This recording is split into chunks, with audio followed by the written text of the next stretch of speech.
अस्सलाम वालेकुम स्टूडेंट्स, मेरा नाम है असद एजाज बट जैसे कि आप जानते हैं, अगर आपने मेरे साथ कुछ लेक्चर्स ऑलरेडी ले लिए हैं हमारे इस वंडरफुल एक्साइटिंग कोर्स एंथ्रोपोलॉजी के, तो आप जानते होंगे कि इस कोर्स की प्रोग्रेशन कैसे हो रही है।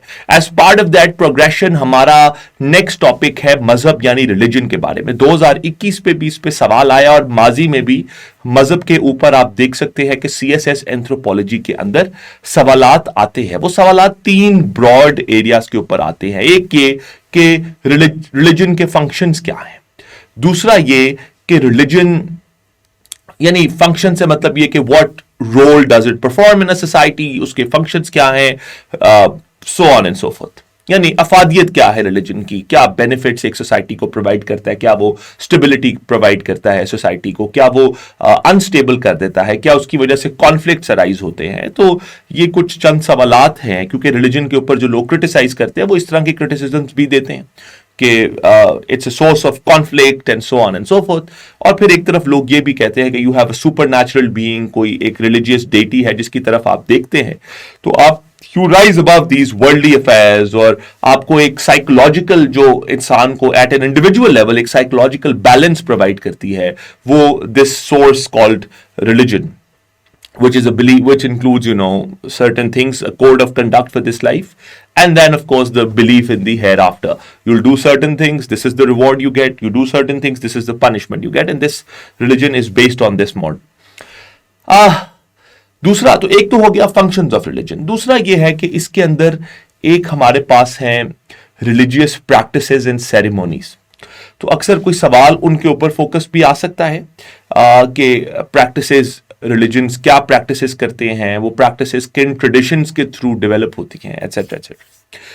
जो तीसरा हिस्सा है इस टॉपिक का वो है रिलीजियस स्पेशलिस्ट्स, यानी आपके priests, shamans and so on and so fourth. और आप एक चौथा हिस्सा कह सकते हैं जो कि एक इंट्रोडक्टरी हिस्सा है। पर बेसिकली इन तीन एरियाज पे जब सवाल आते हैं, रिलीजियस स्पेशलिस्ट पे, रिलीजियस प्रैक्टिसेस पे और फंक्शंस ऑफ रिलीजन पे, तो इन पे जब सवालात आते हैं तो इन आइदर केस आपने जो इंट्रोडक्शन वाला हिस्सा है यानी डेफिनेशन ऑफ रिलीजन और उसमें कुछ और उसके ऊपर कुछ एक दो कॉन्सेप्ट्स हैं जो उससे रिलेटेड हैं। एक को हम एनिमिज्म कहते हैं, एक को हम एनिमिटिज्म कहते हैं। एनिमिज्म और एनिमिटिज्म हम उन दोनों को भी डिस्कस करेंगे। और इसी तरह गॉड्स क्या होते हैं, गॉडेसेस क्या होती हैं, वो तो ये इस इनको मैं कहता हूं बेसिक्स। ये बेसिक्स हर सवाल में आते हैं, पर सवाल जो तीन ब्रॉड कैटेगरीज में मैं सवालों को ढाल सकता हूं वो तीन ब्रॉड कैटेगरीज वही हैं। तो ये क्लैरिटी मैं स्टार्ट में प्रोवाइड करना चाहता था ताकि जब आप लेक्चर लेना शुरू करें तो आप अटमोस्ट क्लैरिटी के साथ स्टार्ट कर सकें। अच्छा, ये कुछ डेफिनेशंस मैंने यहां पे वजह कर रखी हैं आपके लिए, जो इनमें से आपको अच्छी लगती है वो आप यहां से पिक कर लीजिए। यहां पे आप देख सकते हैं कि ये एक तो एंथनी वॉलेस की जो डेफिनेशन है, उसने कहा कि it's a set of rituals rationalised by myths which mobilises supernatural powers for the purpose of achieving or preventing transformations of a state in man and nature. I would recommend कि आप Wallace का नाम as a citation use करना चाहते हैं कि people like Anthony, for instance आप answer का सवाल का जवाब स्टार्ट करते हैं और आंसर के स्टार्ट में आप कहना चाहते हैं कि people like Anthony Wallace have defined what a religion is. Anthropologist like Anthony Wallace have given very, very solid descriptions of what a religion is and what it categorizes and what it includes, so on and so forth. मैं आपको समझाने की कोशिश कर रहा हूं कि आपने साइटेशंस या रेफरेंसेस शुरू में या सवाल के दरमियान में या कहीं भी डालनी है तो उसका एक आसान तरीका क्या हो सकता है। लेकिन I do not ascribe to this definition because it's a very confusing definition, even though you could pick the fact कि उसने यहाँ पे मिथ्स की बात की है, उसने यहाँ पे रिचुअल्स की बात की, तो उसने कहा कि बेसिकली, लेकिन ये जो बात है ना preventing transformations of state in man and nature, it's a very complicated thing and I don't want to get into that detail कि वो इस बात से क्या उसका मतलब है। I don't think you should get into that detail either. पर इसकी जो अच्छी डेफिनेशन है उस पर मैं अभी आगे जाऊंगा, but I reproduce all these definition just because somebody, one of you might like this definition over another, तो इसलिए मैंने I put all these things here just for your reference please. Acha, when people cannot fix serious problems through technological or organizational means, serious problems that cause them anxiety, अब मैंने यहाँ पे आपको शुरू में साइकोलॉजिकल स्टेबिलिटी की बात की थी कि रिलीजन आपको वो पीस प्रोवाइड करता है, सॉलिस प्रोवाइड करता है, साइकोलॉजिकल स्टेबिलिटी प्रोवाइड करता है, जो कि इंसान आपका, आपकी सराउंडिंग्स आपको कॉज करती हैं, you know, these worldly affairs, कोई आपकी transactions, family, anything. So it's like a the religion is like a fallback option for you. You have problems in your other dealings in life, family में. अब जितना कुछ हमने anthropology में अभी तक पढ़ा, फैमिली है आपका, आपका किन ग्रुप है, आपका एक लार्जर कोई कल्चरल ग्रुप है, एटसेट्रा एटसेट्रा, या कोई पॉलिटिकल ऑर्गेनाइजेशन का आप हिस्सा हो, या आपकी ये जो इकोनॉमिक ऑपरेशन है सोसाइटी में, या मार्जिनलाइजेशन है, जितनी चीजें अभी तक हम डिस्कस कर चुके हैं as part of this course, उनमें जहां जहां इंसान को कोई भी प्रॉब्लम है तो उसके पास पीस के लिए, साइकोलॉजिकल स्टेबिलिटी के लिए, सॉलिस के लिए एक फॉल बैक ऑप्शन है जिसको हम मजहब कहते हैं, जिसके अंदर वो ये सोचते हैं कि ये सब चीजें इंसानों ने मुझे कॉज की हैं, but I have a supernatural being, I have a supernatural deity that I can always go back to. और यही आइडिया है सारे मजाहिब का दुनिया में. तो इसलिए उन्होंने यहां एंग्जाइटीज का वर्ड यूज किया, जो हमें हमारे ये रिलेशनशिप्स या दुनिया में होना, द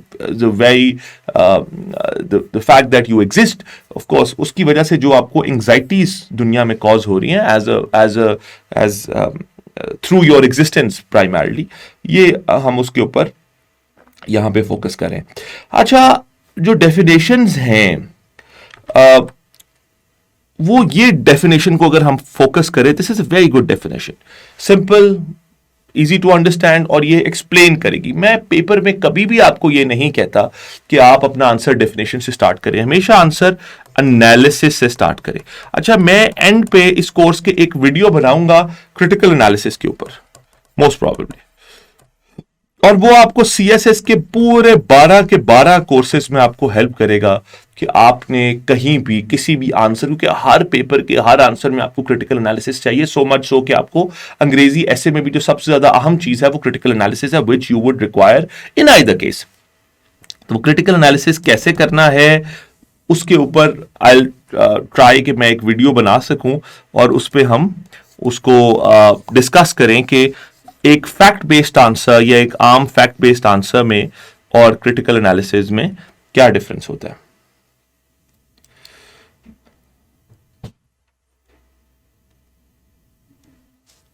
ओके, सॉरी. तो यहां हमने कहा an organised system of ideas about spiritual reality और the supernatural along with associated beliefs and ceremonial practices by which people try to interpret and control aspects of the universe otherwise beyond their control. It's a very complete definition, क्योंकि इसमें वो ये कहता है कि ये एक तरफ वो beliefs और ideas को भी इसमें डाल रहा है, ideas about the spiritual reality like gods, so on and so forth. Anything which is beyond man's control is supernatural, and we're talking about those supernatural realities there.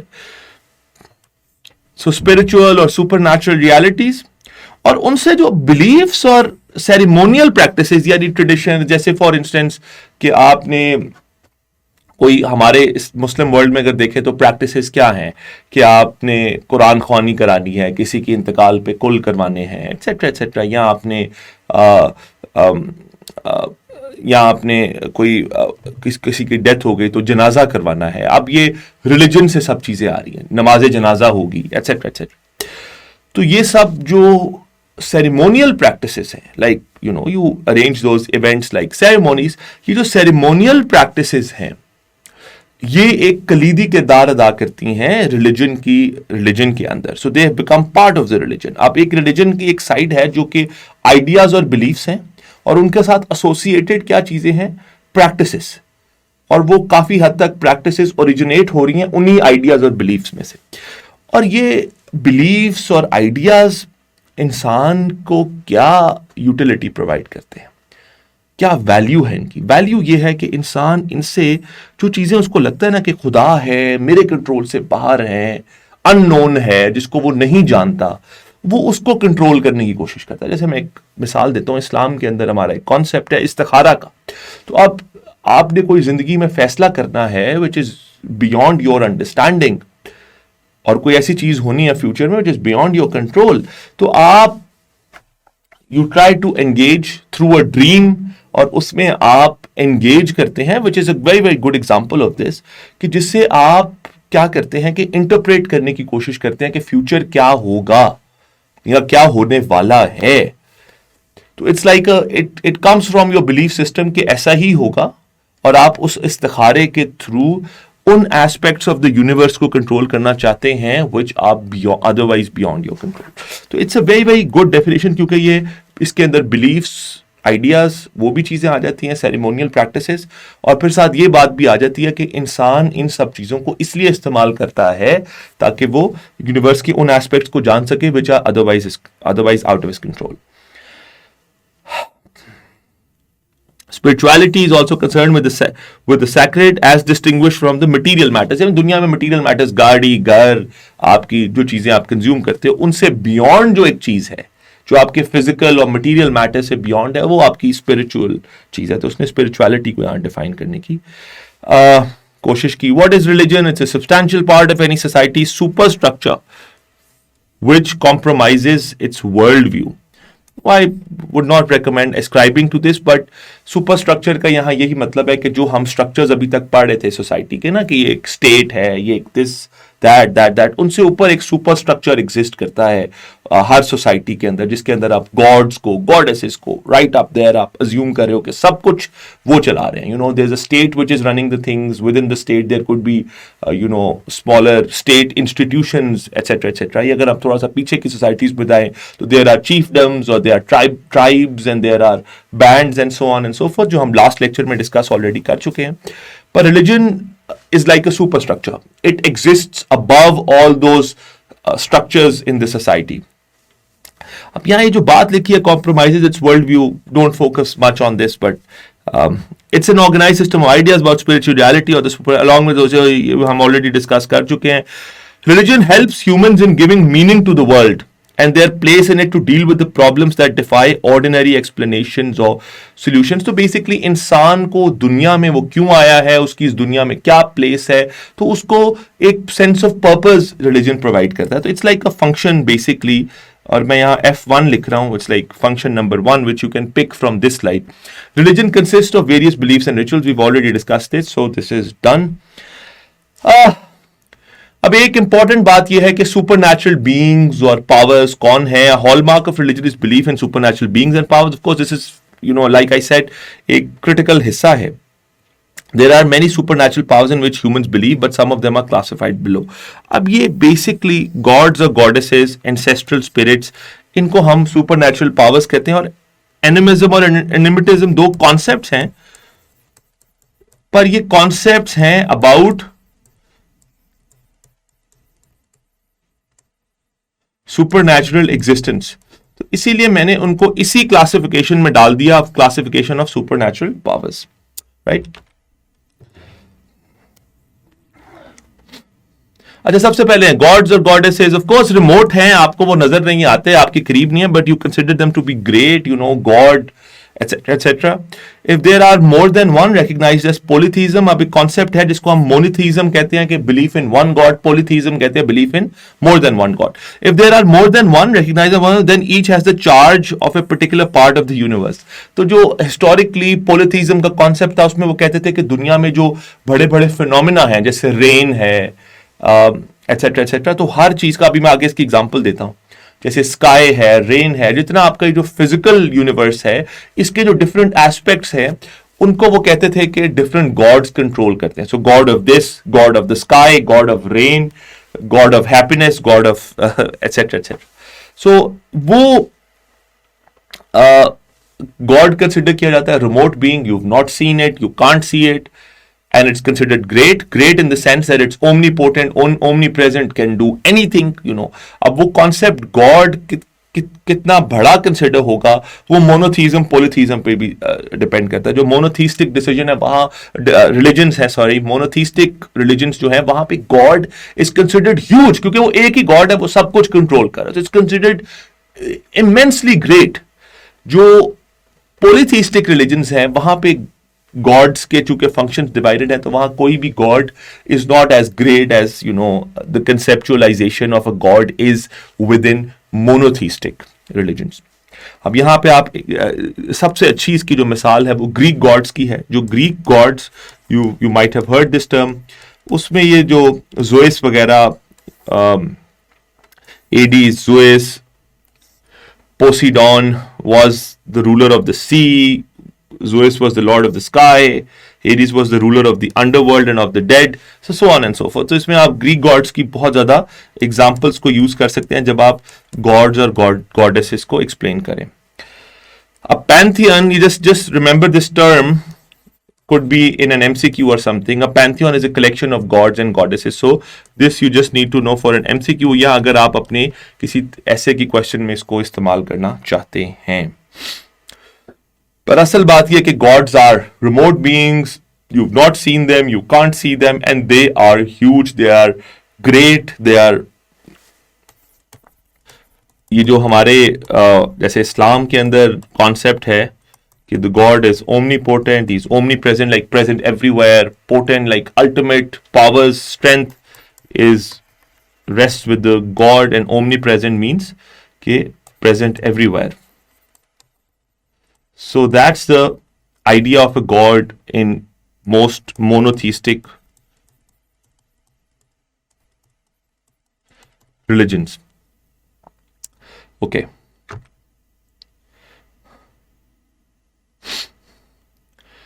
The masculine god was worshipped in societies wherein women were controlled by men. So there is some patriarchy in the background of how societies conceived who God was and what God could do. So there was the god was given, even though it was a remote being, people had not seen it, लेकिन उसको एक God को एक उसकी जो imagination थी of a God was a very masculine imagination.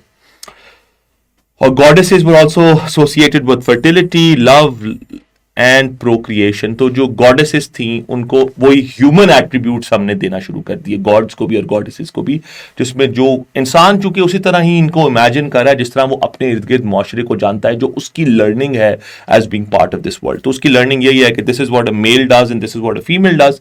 तो उसने female जो goddesses हैं उनके साथ एसोसिएट करना शुरू कर दी fertility, procreation, and that women loved more and they were more emotional, तो उन्होंने उसके साथ love भी एसोसिएट करना शुरू कर दिया. और henotheism ये है कि you are associated to one god, but of course you recognize that there are other gods as well. So you don't really claim disbelief in other gods while you believe in one god. Otherwise, of course, you'd be monotheistic, or if you believe in all those gods, then you are polytheistic. But henotheistic is that you believe in one god, but you also recognize that there are other gods that exist. तो ये छोटा सा उसमें फर्क है. और ये point जो है just a discussion point that you could just read. There's nothing that I can really explain in this. You could just read this point. तो एक तो चीज हो गई गॉड्स और goddesses. Then we have ancestral spirits, यानी आपके जो खानदान के बड़े बुजुर्ग हैं उनकी स्पिरिट्स आती हैं, वो आपको हेल्प करती हैं, एटसेट्रा एटसेट्रा. तो यहां लिखा हुआ है कि these spirits believe to visit the living beings and they also take active interest in the lives of the living people. यानी आपके बाप, आपके दादा आते हैं, उनको आपकी जिंदगी में क्या हो रहा है उसके ऊपर उनको इंटरेस्ट भी है. अगर आप किसी प्रॉब्लम में फंस गए हैं तो आपको उस प्रॉब्लम से निकालने की कोशिश करेंगे. कुछ केसेस में इनको मेलेवलेंट भी समझा जाता है कि आपको नुकसान करने की कोशिश करते हैं, बट मेजॉरिटी केसेस में इनकी इमेजिनेशन, स्पेशली वो वाले आपके एल्डर्स या relatives who were nice to you during their lifetimes, you harboured a good relationship with them, तो उनके केस में उनके मरने के बाद उनकी जो स्पिरिट्स हैं उनको भी समझा जाता है कि they are benevolent towards you, यानी वो आपका कोई ना कोई फायदा करने के लिए दुनिया में आ रहे हैं, आपकी लाइफ में इन्वॉल्व हो रहे हैं. These ancestral spirits closely resemble living humans in their appetites, feelings and emotions. तो आप उनको assume करते हो, and you might have seen a lot of movies on them जिसमें ancestral spirit घर में वापस आ जाती है, वो खाना भी खा रही है, उसके emotions भी हैं. अगर आपकी family खुश है तो it's happy, और family sad, they're sad. तो